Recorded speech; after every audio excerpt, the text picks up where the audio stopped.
Сәлем достар, жағдайларыңыз қалай? Бүгін біз go мен get пен жүретін сөздерді өтетін боламыз.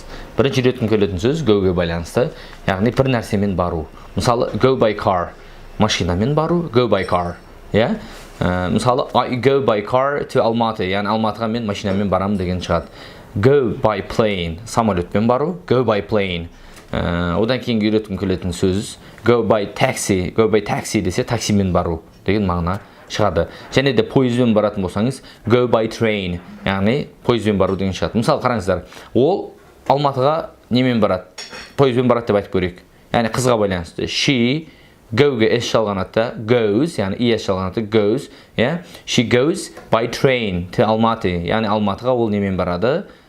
Пойызбен барады деген сөз шығады. Яғни ол сөйлемдегі қалай қолдану керек екенін де үйретіп жатқан жайым бар. Одан кейін үйретім келетін сөз go out. Go out дегеніміз тысқа шығу, сыртқа шығу мағынасында пайдалануға болады.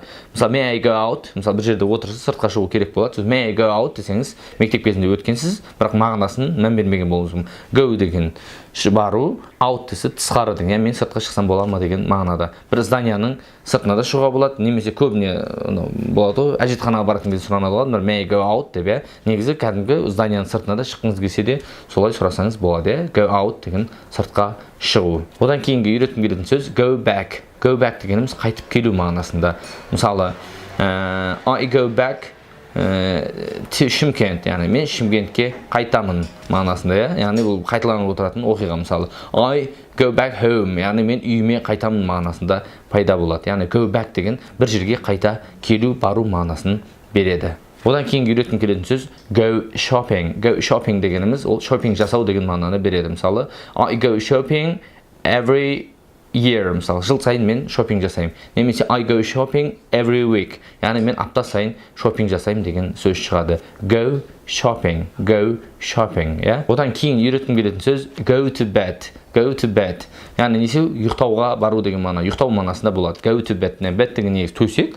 Бірақ go to bed десе мен ұйықтаймын мағынасын береді. Мысалы, I go to bed at 11 o'clock. Яғни мен 11-де ұйықтаймын деген мағына береді. Немесе менің ағам сағат 11-де ұйықтайды десеңіз, my brother goes to bed at 11 o'clock. Түсінікті ғой, go to bed. Яғни ұйықтау мағынасын береді. Шетелге шығу деген сөз бар. Оны ағылшында go abroad деп атайды. Go abroad деген шетелге шығу.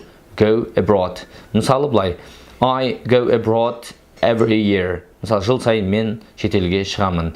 Немесе I go abroad once a month. Яғни ай сайын мен шетелге шығамын деген мағынаны береді. Go abroad. Go abroad деген яғни шетелге шығу мағынасын береді. Достар, бағана айтып кеткендей, мен get сөзімен go-ді бірге үйретемін деп ойлағам. Және соны айта кетейін, get-ке байланысты. Get-ті өздеріңіз білетін бір мағынасы бар. Get dressed. Get dressed деген киіну деген мағынаны береді. Get dressed.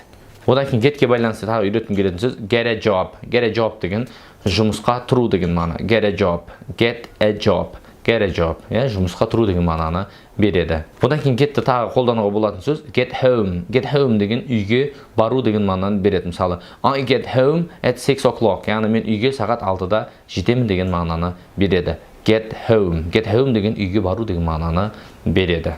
Одан кейін тағы өмірде өте көп қолданылатын сөздердің біреуі get married. Get married деген үйлену деген мағынаны береді. Оларда былай әйел ерге қарап бөлмейді. Мысалы, қазақтарда ер адам үйленеді, қыз бала тұрмысқа шығады деген сияқты айтады ғой. Ал ағылшындарда get married деп қолдана береді. Get married. Get married деген үйлену. Get married, үйлену. Достар, vocabulary бөлімін аяқтадық.